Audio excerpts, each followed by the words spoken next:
हर पीर से जुमेरात अपने पसंदीदा show live with Adil Shahzeb को YouTube पर देखने के लिए डॉन न्यूज के ऑफिशियल YouTube चैनल पर आएं और सब्सक्राइब करके बेल आइकॉन भी प्रेस करें।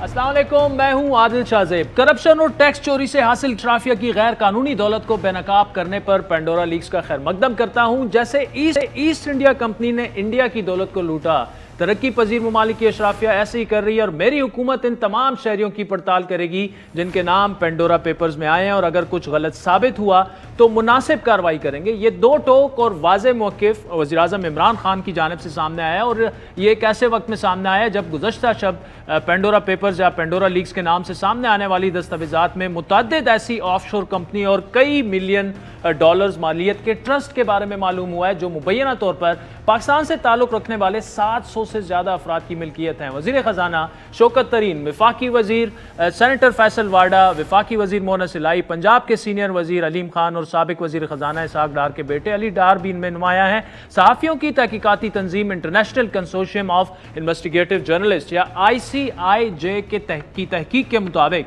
तहरीक इंसाफ के एक अहम इत्तेहादी समेत काबीना के 3 अरकान और उनके अहल खाना के बैरून मुल्क ऑफशोर असासे जो हैं वो सामने आए हैं। और पेंडोरा पेपर्स में दुनिया के तकरीबन 117 ममालिक के मीडिया के 150 इदारों के तकरीबन 600 से ज़्यादा सहाफ़ियों की रिपोर्टिंग शामिल है। 2 साल का इस पर बड़ी ज़बरदस्त मेहनत हुई और ये बैनुल अक़वामी तहकीक पेंडोरा पेपर्स 1 करोड़ 19 लाख फाइलों पर मुश्तमिल है। इस तहकीकात में पाकिस्तान से नामवर सहाफ़ी उमर चीमा और फ़खर दुरानी शामिल थे। दूसरी जानिब इस मामले पर इमरान खान की जानिब से सामने आने वाला जो हतमी मौक़िफ़ है वो मज़बूत तो है, लेकिन ताहाल ये सिर्फ उसे मौक़िफ़ ही कहा जा रहा है। वज़ीर आज़म का असल इम्तिहान अब शुरू हुआ है या शायद फिर तब शुरू होगा जब वो काबीना में मौजूद अरकान के खिलाफ इक़दाम शुरू करेंगे, इन्वेस्टिगेशन शुरू होगी और इन तहकीकात से पहले अपने ही उसूलों की बुनियाद पर जिन लोगों से तहकीकात हो रही हैं उनको अपने ओहदे से मुस्ताफ़ी होने का कहेंगे। क्या ये हो पाएगा, इसका तयन आने वाला वक्त करेगा, क्योंकि आज भी मुनक्किद होने वाले एक इजलास में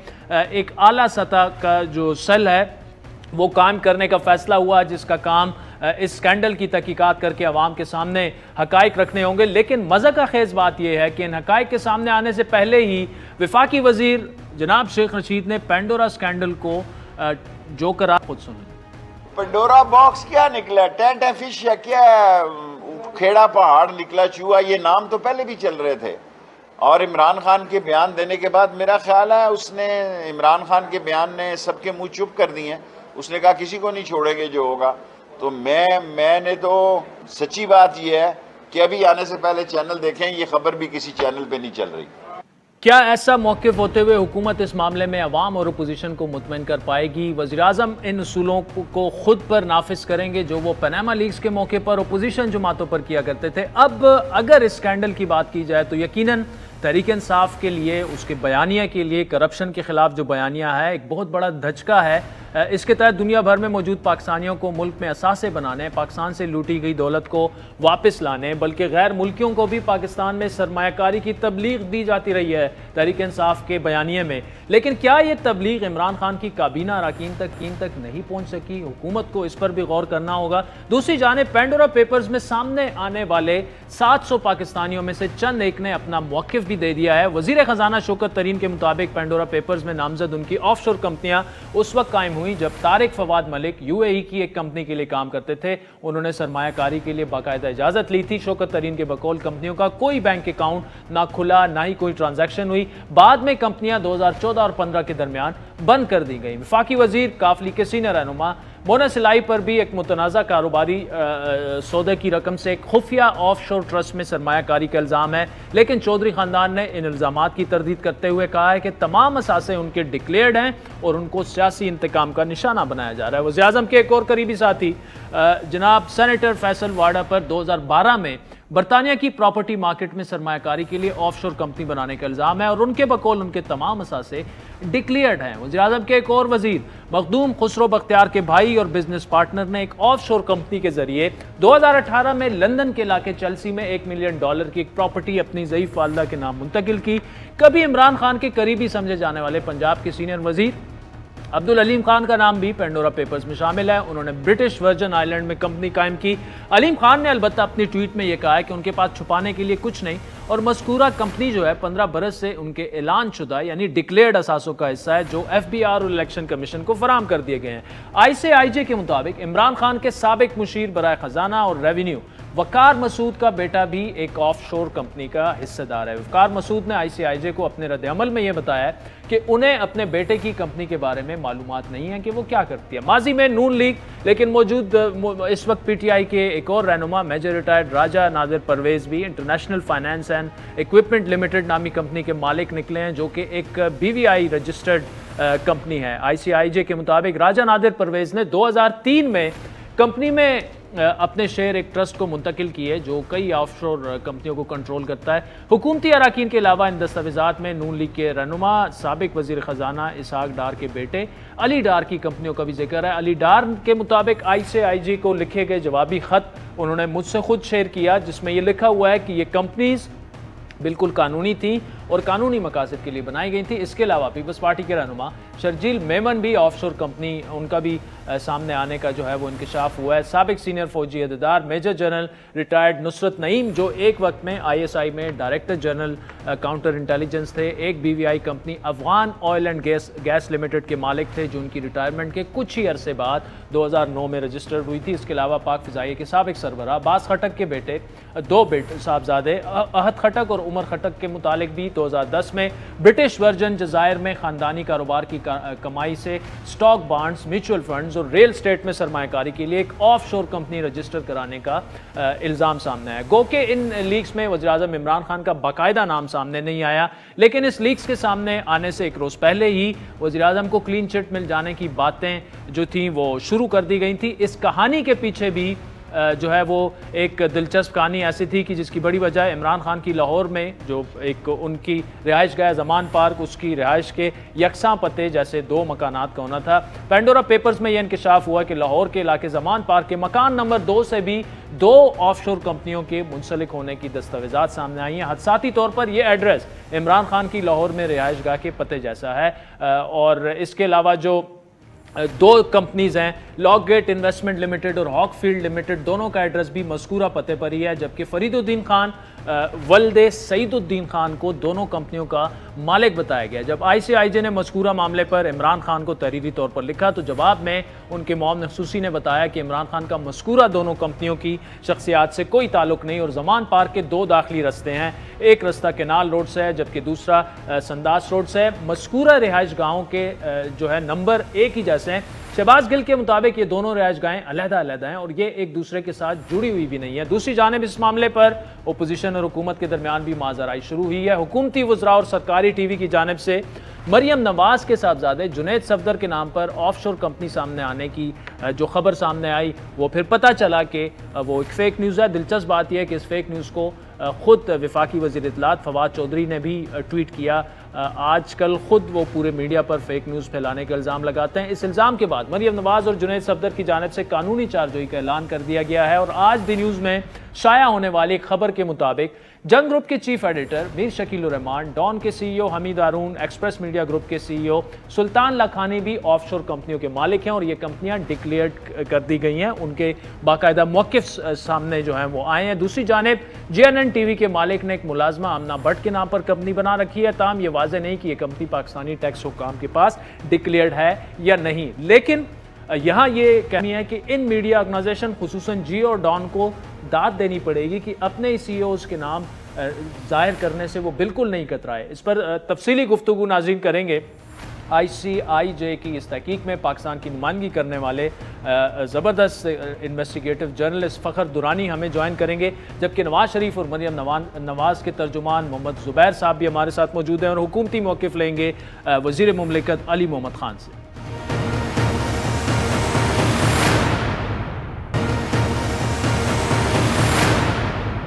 वेलकम बैक नाज़रीन। ब्रेक से पहले पेंडोरा लीक्स, पेंडोरा बॉक्स अब बन चुका है, वो खुलने वाला है। 700 लोगों के नाम है पाकिस्तान से, उस पर तफसीली गुफ्तगू हुई और इन लीक्स में जिन लोगों को दर्द सर हुआ, उस दर्द सर की एक बड़ी वजह जो है वो हमारे साथ मौजूद हैं one of the brilliant incredible journalist Fakhar Durrani.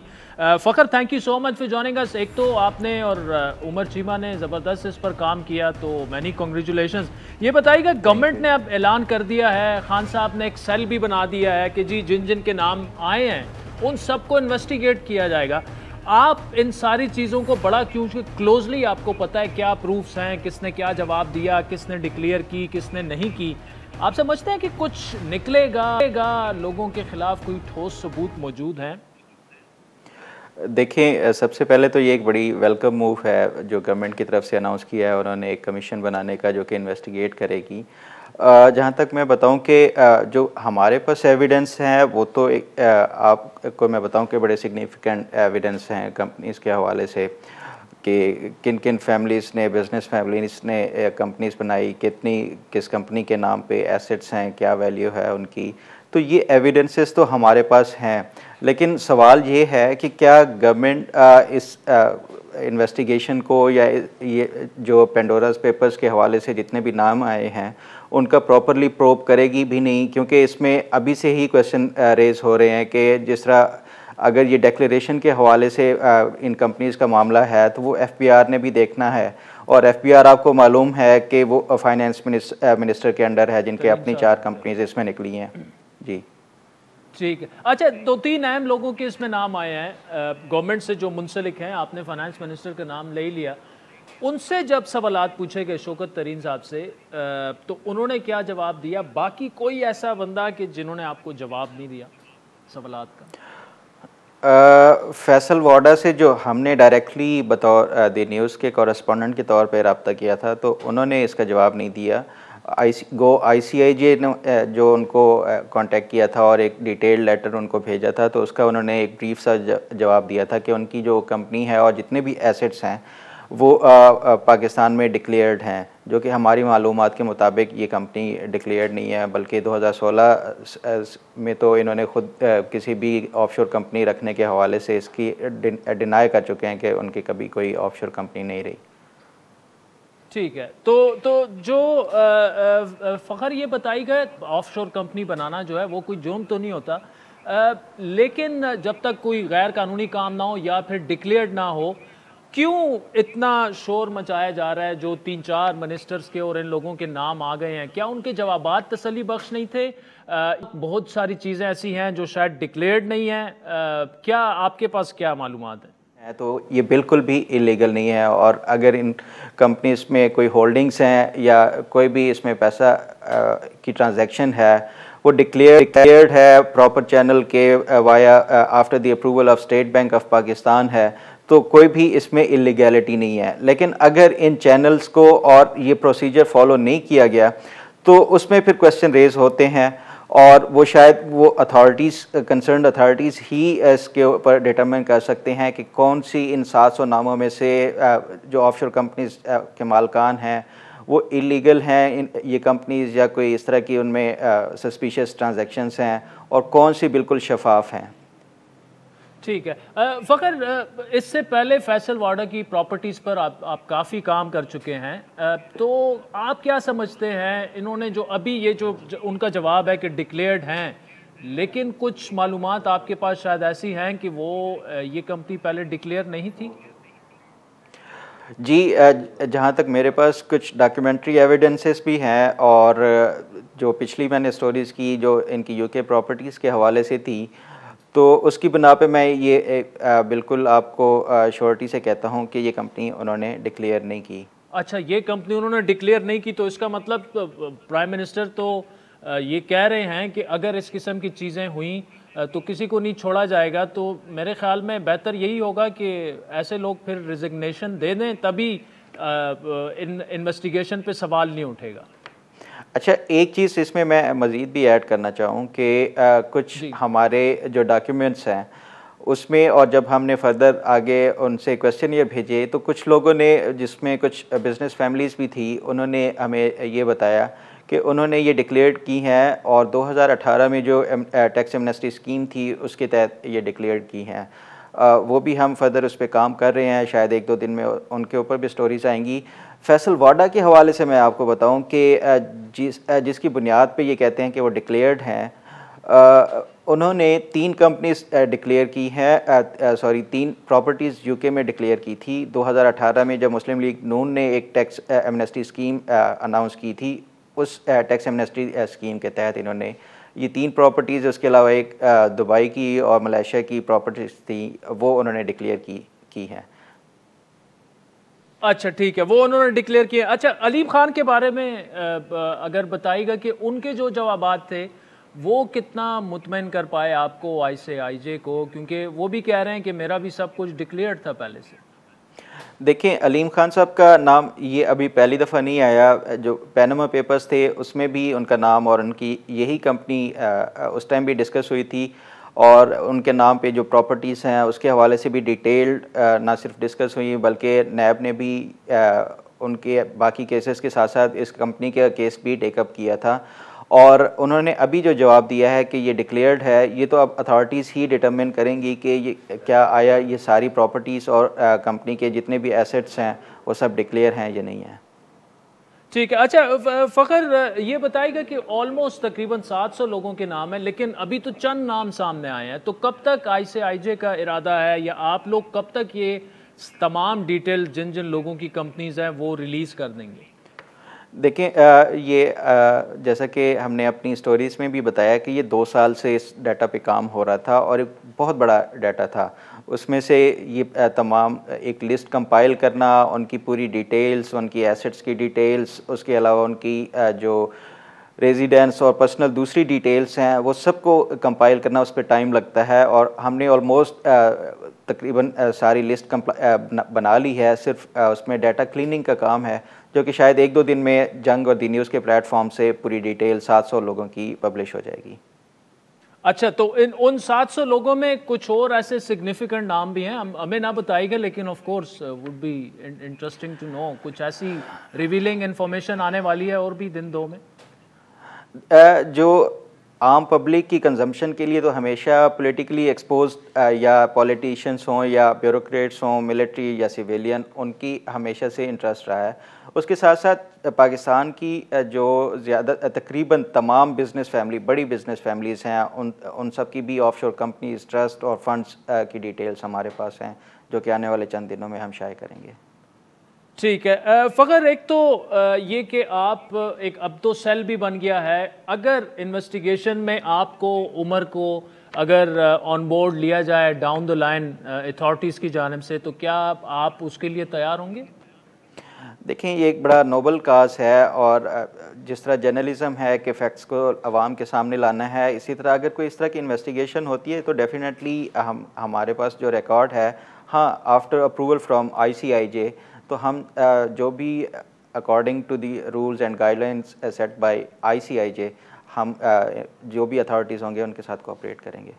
ठीक। अच्छा, आखिरी सवाल आपसे, ज़मान पार्क का बार बार नाम लिया गया और मतलब 2 दिनों से इमरान खान के बारे में, लेकिन अब तो ये कहा जा रहा है कि जी उनको अब तो ICIJ ने क्लीन चिट दे दी है। अब वो मामला क्या था, और मतलब prime minister had nothing to do with that company जो कि ऑफशोर ज़मान पार्क के एड्रेसेस पे रजिस्टर्ड हुई थी? क्लीन चिट जो एक पॉलिटिकल, आप इसको स्लोगन कह सकते हैं, ICIJ या इस तरह का, उन्होंने हाँ ये मेंशन ज़रूर किया कि कोई उनके नाम पे ऑफशोर कंपनी नहीं आई। जैसे आपको पता है कि ये काफ़ी अरसे से इस पे काम हो रहा था, इस डाटा पे, तो बाकी जो रूलिंग एलीट है, चाहे वो पॉलिटिकल जितने भी बड़े बड़े लीडर्स हैं, उन सब के हमने जब डाटा में से सर्च किया नाम, इंक्लूडिंग शरीफ फैमिली, जरदारी फैमिली, इन सब के, तो किसी का नाम नहीं आया। एक टू ज़मान पार्क के नाम से 2 कंपनीज हमें उनका रिकॉर्ड में से डाटा मिला। जब हमने उस पर फर्दर इन्वेस्टिगेशन की तो टू ज़मान पार्क के हवाले से तो हमें ये पता चला कि कोई फरीदुद्दीन नामी शख्स है जो उसी सेम एड्रेस पे, उसी लोकेशन पे रहते हैं, जो ज़मान पार्क कॉम्प्लेक्स है उसमें।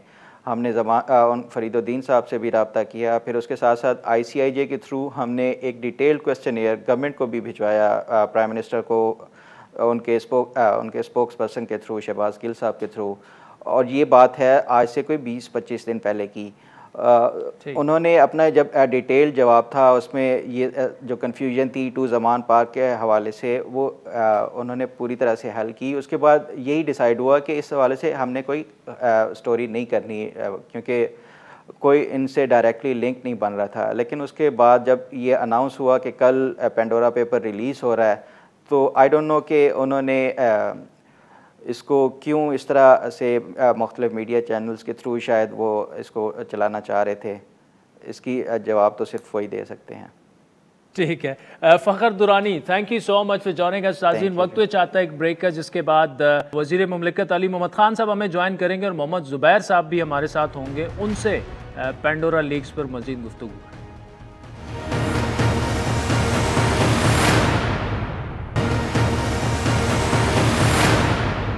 वेलकम बैक नाज़रीन। ब्रेक से पहले Fakhar Durrani, one of the brilliant journalist, investigative journalist in Pakistan, और जो ये पेंडोरा बॉक्स उन्होंने खोल दिया उमर चीमा के साथ मिलकर, तफसीली गुफ्तगू आपने फ़खर दुरानी की सुनी।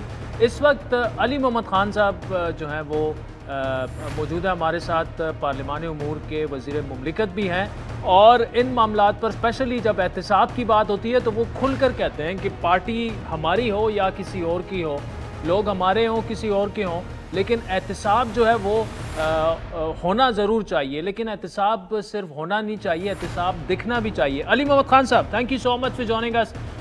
लीक्स अभी और भी आ रही हैं, कल परसों जो 700 लोग हैं उनके सारे नाम शाये हो जाएंगे, लेकिन जो 3-4 मिनिस्टर्स हैं, की मिनिस्टर्स हैं, उनकी जानिब से जो जवाबात दिए गए वो कुछ ज़्यादा तसल्ली बख्श नहीं लग रहे। और इमरान खान साहब ने तो उस पर बाकायदा एक सुना है कि एक सेल बनाया जाएगा और इन तमाम लोगों से इन्वेस्टिगेशन की जाएगी। क्या ये आप इंश्योर करवा सकते हैं कि किसी को नहीं छोड़ा जाएगा, चाहे वो फैसल वाडा हो अगर उन्होंने गलत किया हो, या शौकत तरीन साहब हो, या अलीम खान साहब हो, जितने आपके लोग हों? बहुत शुक्रिया। बिस्मिल्लाहिर्रहमानिर्रहीम। अल्लाहुम्मा सल्लि व सल्लिम व बारिक अला सय्यिदिना मुहम्मद रसूलुल्लाह खातमुन नबiyyin सल्लल्लाहु अलैहि वसल्लम। आदिल भाई देखें, ये इशू बड़ा अहम है। पहले तो मैं कैटेगोरिकली बात करना चाहता हूँ, वज़ीर आज़म साहब has zero tolerance for corruption. कोई उनके पास जो है वो गुंजाइश नहीं है करप्ट बंदे को रखने की या कोई करप्शन को बर्दाश्त करने की। लेकिन उसके साथ दूसरी बात ये करना चाहूंगा कि मुल्क में अपोजिशन की भी कोई जिम्मेदारी बनती है। अब मैं बताऊंगा क्या जिम्मेदारी बनती है, उस पर मैं आता हूँ। पहली बात तो ये है कि जो पनामा के बाद ये पेंडोरा लीक्स आई हैं, पेंडोरा पेपर्स को कल वज़ीर आज़म साहब ने खुद ऑफिशियली वेलकम किया है और आज उस पर कमीशन भी बना दिया है। उन्होंने कहा है कि ये कमीशन इन्वेस्टिगेशन करेगा, FBI से रिलेटेड मामला एफटीआर देखेगी, FIA से रिलेटेड मामला FIA, और कुछ मामला उसमें नैब को भेजे जाएंगे जो नैब के करने का काम है। 3 बातें हो गई।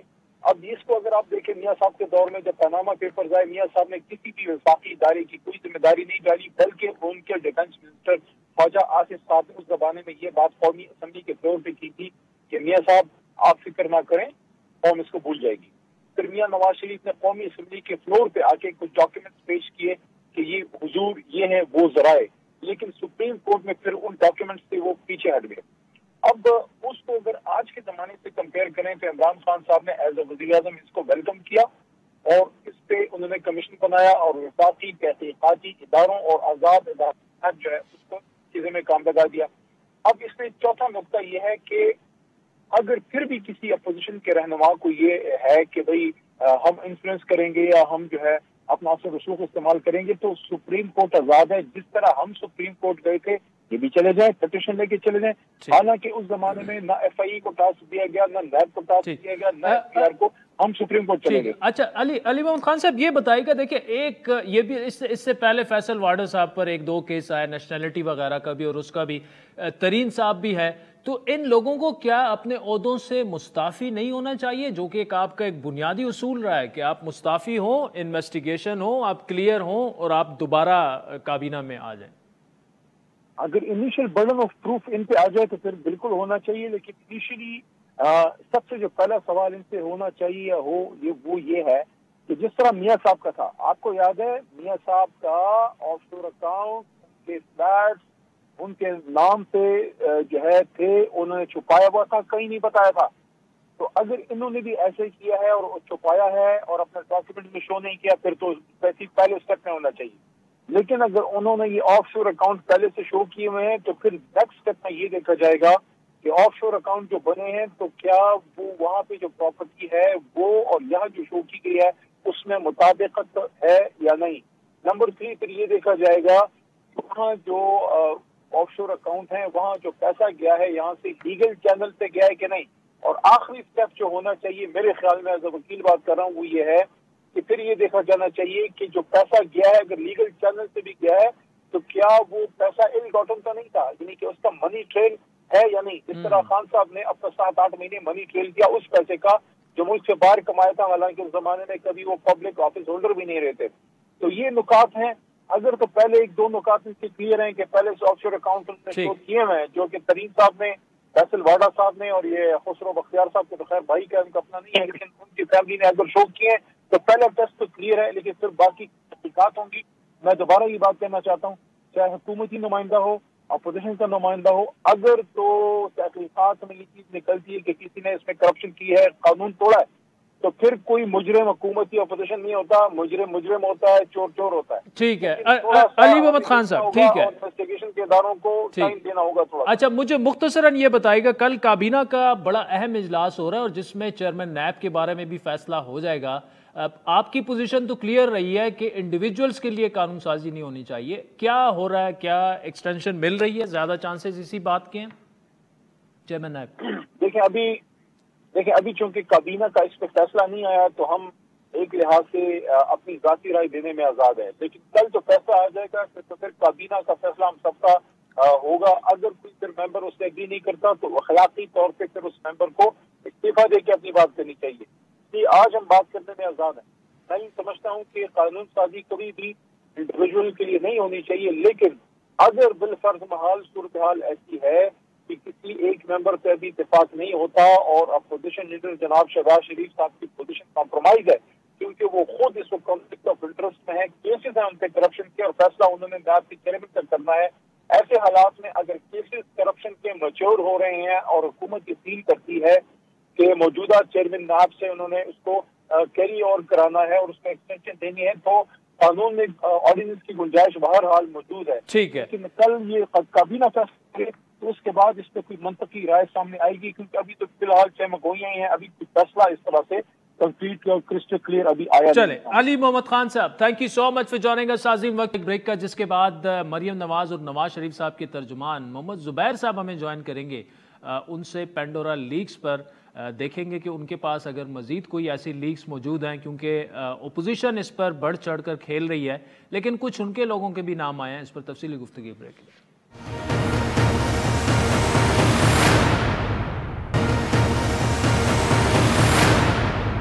Welcome back. आज़ीन, फ़खर दुरानी को आपने सुना तफसील से, जिसने बड़ा मरकज़ी किरदार था उमर चीमा के साथ मिलकर जो ये पेंडोरा पेपर सामने आए हैं। फिर अली मोहम्मद ख़ान से भी हमने यही चीज़ें पूछी कि पहले मयार ये होता था कि जनाब इल्ज़ाम लग गया तो इस्तीफ़ा दें, इन्वेस्टिगेशन हो, क्लियर हो के फिर काबीना में वापस आएँ। तो उन्होंने भी यही कहा कि आगे जाके आपको यही चीज़ें तकरीबन उनका क्रक्स ये था उनकी बातचीत का। इस वक्त हमारे साथ मरियम नवाज और नवाज शरीफ के तर्जुमान मोहम्मद जुबैर साहब मौजूद हैं। जुबैर साहब, thank you so much for joining us. Panama papers आया, लेकिन उस वक्त जो PMLN का रिएक्शन था उससे हमें PTI का थोड़ा सा डिफरेंट ऐसे लग रहा है कि एक ही दम सेल बना दिया गया है और इमरान खान साहब कह रहे हैं कि मैं खुद इसको हेड करूंगा और जो उसमें मुलविस पाया गया उसको किसी को नहीं छोड़ा जाएगा। तो अब आप क्यों मुतमईन नहीं नजर आ रहे हैं अब भी? मतलब इमरान खान साहब खुद सेल को वो करेंगे, हेड करेंगे, और उस सेल से क्या तो कर रखनी चाहिए। BRT को तो वो जवाब देने के लिए तैयार नहीं है, तोशा खाना में वो जवाब देने के लिए तैयार नहीं है, फॉरेन फंडिंग केस में वो जवाब देने के लिए तैयार नहीं है, वो उन चीज़ों का भी जवाब देने के लिए तैयार नहीं है जो उनके अपने मिनिस्टर्स टीवी पर बैठ के एक्सेप्ट करके गए हैं पिछले 1 महीने में। फॉर एग्जांपल शौकत तरीन साहब ने कहा कि hundreds of billions of rupees का टीका लगा है LNG इंपोर्ट्स में, उसका तो जवाब दे दे। और इनसे हम एक्सपेक्ट करेंगे कि जी वो खुद सरबराह होंगे। अगर नवाज शरीफ ये कहते हैं कि एक वो कमेटी बना रहे हैं जिसको वो खुद ऐड करेंगे तो क्या होता? तो पहले तो ये है कि देखिए स्टैंडर्ड सेट हो चुके हैं पनामा में और वो इमरान खान साहब ने खुद किए थे। और अब वो फंस गए उन्हीं स्टैंडर्ड्स, उन्हीं मायार पर पूरा उतरने के लिए। मैं ये एक्सप्लेन कर दूं कि कोई भी हुकूमत आती है ना तो उसको 2-3 मायार से परखा जाता है। एक तो ये कि जी पिछले एतवार में क्या हुआ था, अगर आप मईशत की फॉर एग्जांपल बात करें कि जी इंडिकेटर्स कहाँ हैं, महंगाई एंड सो ऑन। दूसरा होता है कि जो उन्होंने खुद पॉलिटिकल पार्टी ने कमिटमेंट्स की होती हैं, लाइक फॉर एग्जांपल पीएमएलएन ने 1 करोड़ नौकरियों की नहीं की थी, इन्होंने की थी, तो उसी स्टैंडर्ड से इनको परखा जाता है कि जी आपने ये कहा था।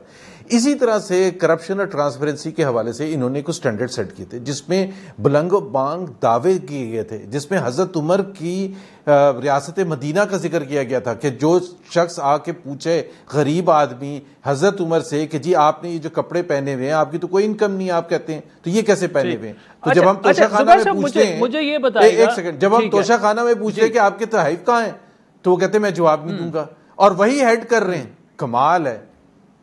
ठीक, अच्छा, एक तो ये कि नवाज शरीफ साहब इसलिए हेड नहीं कर सकते थे क्योंकि इल्ज़ाम डायरेक्टली जब वो प्राइम मिनिस्टर थे उन्हीं पर लगा था। इमरान खान तो वो तो ये क्लेम कर रहे हैं कि अब तो वो इंटरनेशनली सादे कमीन हो गए। ICIJ ने भी कह दिया कि उनका जो है वो कुछ नहीं है। और दूसरा ये कि थोड़ा सा इंतज़ार कर लें, हो सकता है कि हमें कोई ज़बरदस्त किस्म का एहतसाब देखने को मिले और आप देखें कि तरीन साहब भी घर जा रहे हैं अगर वाकई उन्होंने डिक्लेयर नहीं की थी, फैसल वाडा भी घर जा रहा है अगर उसने डिक्लेयर नहीं की। ये स्टैंडर्ड्स पहले सेट किए जाते हैं, फॉर एग्जांपल कि जी क्या कॉन्फ्लिक्ट ऑफ इंटरेस्ट है या नहीं है, ये बाद में तो नहीं देखे जाते। मैं आपको एक हवाला दो चीजें बताना चाहूंगा। एक वक्त में जब नदीम बाबर वो थे स्पेशल असिस्टेंट या मिनिस्टर थे, तो असद उमर से एक इंटरव्यू में किसी ने पूछा कि उनका तो क्लियर कॉन्फ्लिक्ट ऑफ इंटरेस्ट है, उनकी अपनी पावर कंपनी है और आपने उसी का वजीर बना दिया। तो असद उमर ने उसका जवाब दिया था कि हम हैं ना, तो क्या हुआ उसका, उनको छुट्टी हुए 6 महीने हो गए, उन्होंने कहा था, इन्होंने हुकूमत ने ये कहा था कि इन्वेस्टिगेशन। दूसरी बात यह है कि शौकत तरीन फाइनेंस मिनिस्टर है, FBR किसके नीचे आती है, फाइनेंस मिनिस्टर के नीचे आती है। SCCP किसके नीचे आती है, फाइनेंस मिनिस्टर के। इंडिपेंडेंट तो नहीं है वो, FBR इंडिपेंडेंट तो नहीं है, कोई कोर्ट तो नहीं है, कोई अलग इदारा इलेक्शन कमीशन तो नहीं है। तो जिसके नीचे आती है उसके ऊपर खुद उसका नाम है। ठीक, और वो अच्छा जुबैर साहब, आप कह रहे हैं कि हम बाद में क्यों देखें, बाद में क्यों देखेंगे, अभी स्टैंडर्ड्स वो सेट करें ना। पनामा में भी देखें ये लोग कोर्ट में फिर चले गए थे ना, तो सुप्रीम तो जाए ना, आप मौजूद है तो नहीं, लेकिन अब वो तो ओपोजिशन तो आप है ना जुबैर साहब, आप जा सकते हैं कोर्ट में। अगर जो इमरान खान कर रहा है उससे आप मुतमईन नहीं है, take them to the court.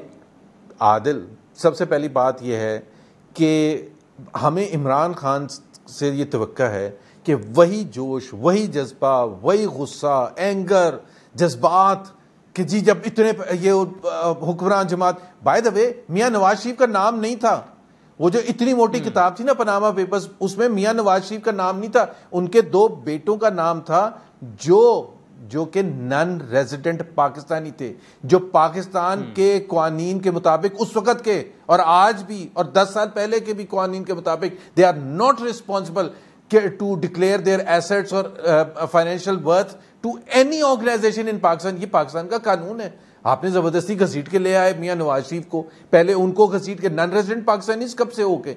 आज शौकत अजीज है non resident Pakistani for example, और भी बहुत से 90 लाख पाकिस्तानी हैं। क्या वो रिटर्न सबमिट करते हैं? क्या वो वेल्थ स्टेटमेंट सबमिट करते हैं? एक भी नहीं करता, और उनकी रिक्वायरमेंट भी नहीं है। और दूसरी बात मैं आदिल प्लीज बता दूं आपको, सॉरी आपका टाइम ले रहा हूं ये, जब आपको याद है कि स्पेशल असिस्टेंट्स और एडवाइजर्स की बात हुई थी कि चूंकि वो इलेक्टोरल प्रोसेस से नहीं आते और उन्होंने अपने असासे इलेक्शन कमीशन में नहीं डिक्लेयर किए हुए, तो आपने उनको काबीना का भी हिस्सा बनाया हुआ है। तो इन्होंने एक वो नोटिस ले लिया वजीर आजम साहब ने, और इन्होंने कहा कि जी सब अपने जो फाइनेंशियल रिकॉर्ड्स हैं वो डिक्लेयर कर दे। डिक्लेयर कैसे किए थे? डिक्लेयर किए थे वजीर आजम को एक एक पेपर दे के, और उनको रख दिया गया था कैबिनेट डिवीजन में। क्या FBR ने किया था कोई क्वेश्चन? क्या जुल्फी बुखारी जिनका रिकॉर्ड है कि उन्होंने 2 या 3 साल तक फाइनेंशियल रिकॉर्ड्स अपने सबमिट नहीं किए थे, बावजूद इसके कि वो रेजिडेंट पाकिस्तानी थे, क्या हुआ? कुछ हुआ? Not a word, not a word. और उनसे वो बाकी सब जितने थे, भाई ये तो मेरा ख्याल है वजीर आजम को या तो समझ बूझ नहीं है, ये समझ नहीं है कि स्पेशल असिस्टेंट हो, एडवाइजर हो, या आप हो या मैं हूं, अगर हम रेजिडेंट पाकिस्तानी हैं, हमें अपना टैक्स रिकॉर्ड सबमिट करना होता है, हमें अपना वेल्थ रिकॉर्ड सबमिट करना होता है, हमें अपने सोर्सेज बताने होते हैं, हमें अपने एसेट्स की डिटेल बतानी होती है। और इन्होंने काबीना ने फैसला किया कि वो अपना सारा रिकॉर्ड देंगे और वजीर आजम ने कहा कि मैं मुतमिन हूं। वजीर आजम की पास क्या कोई डिग्री है, चार्टर्ड अकाउंटेंट है, वो क्या उन्होंने किया हुआ है कि उन्होंने वो लेकिन जुबैर साहब देखिए ना, इन सारी चीजों के खिलाफ अदलिया मौजूद है ना, आला अदलिया मौजूद है। आपकी पार्टी कितने केसेस लेके आला अदलिया के पास गई है? मतलब तनकीद तो हम भी करते हैं, आप लोग भी सारे करते हैं जी, वो आला करनी भी चाहिए और बड़े बड़े वैलिड एतराजात आप उठा रहे हैं, लेकिन आला अदलिया जो थी ना, आला अदलिया का मैं आपको बता देता हूं, वो जो अदलिया केस लेके गए थे पनामा, इतने मोटे मोटे बाइंडर्स आए थे, सजा किस पर हुई थी? सजा पनामा पर हुई थी, टैक्स एवेजन पर हुई थी, मनी लॉन्ड्रिंग पर हुई थी, किस चीज पर हुई थी? सजा हुई थी अकामा पर भी नहीं हुई थी। अकामा के तहत जो उन्होंने रिसीवेबल शो करना था वो उन्होंने नहीं शो किया था। पाकिस्तानी टैक्स लॉस का क्यों नहीं रेफरेंस दिया था कि पाकिस्तान टैक्स लॉस के हिसाब से वो रिसीवेबल बनता था या नहीं बनता था? नहीं बनता था। केस किसका हुआ था? अच्छा, फिर राइट ऑफ अपील नहीं दिया गया था। यूएन कन्वेंशन के तहत पूरी दुनिया में मुसल्लमा असूल है कि राइट ऑफ अपील होता है। Nawaz Sharif was not given any right of appeal और उनको उठा के सारी उम्र डिस्क्वालीफाई कर दिया। ठीक है, मोहम्मद जुबैर साहब, thank you so much for joining us. नाज़रीन, आज के प्रोग्राम पर आपके फीडबैक रहेंगे। हमारा ट्विटर हैंडल है @आदिल शाज़ेब। मुझे मेरी टीम से